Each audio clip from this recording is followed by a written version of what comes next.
ఇది ఒక చేపలు పట్టుకునే బుట్ట. ఇక్కడ ఇంకొకటి ఉన్నది. ఈ చేపల బుట్టలు తయారు చేస్తున్న భలే సత్యనారాయణ గారు మనతో పాటు ఉన్నారు. ఈ బుట్ట ఏ రకం అండి? ఇది మలుగుమైన చేపలు పట్ట. చేపలు ఇందులోకి ఎట్లా వెళ్తాయి? ఇక్కడ ఉంది కదండి, ఇక్కడ కింది వైపు నుంచి ఇక్కడ ఒక నెట్ లాగా ఉంది. ఈ పుల్లల మధ్యలో ఇట్లా వెళ్ళి మళ్ళీ బయటికి రాలేవా? బయటికి రాలేవండి. సో ఇక్కడ ఒక దారం కట్టి ఉంచారు కాబట్టి దానికి క్లోజ్ అయిపోతుంది. ఇదేం చేపల బుట్ట? ఇది కొరమేను పడేదండి. కొరమేను పాంప్లెట్ పడతాయి. పాంప్లెట్. ఇందులో కొన్ని పాంప్లెట్లు ఉన్నట్టు పాంప్లెట్లు ఉన్నాయి. ఓకే. నల్గొండ జిల్లా మిర్యాలగూడలోని యాద్గార్పల్లి చెరువులో మనం ఉన్నాము. ఈ చెరువు కిందనే ఉన్నటువంటి చైతన్య నగర్లో వీళ్ళు చేపల బుట్టలు అనేక సంవత్సరాలుగా తయారు చేస్తూ ఉన్నారు.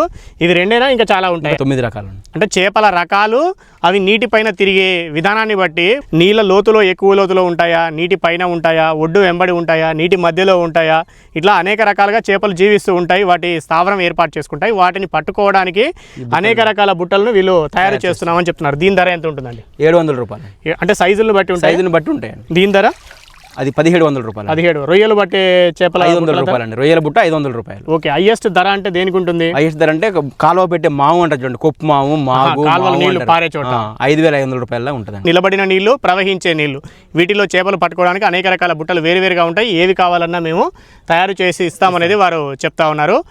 మిర్యాలగూడ నుంచి ఎక్కడికైనా పంపిస్తారా? ఎక్కడికైనా ట్రాన్స్పోర్ట్ ద్వారా పంపిస్తుండే. అది సత్యనారాయణ గారు చెప్తా ఉన్నారు.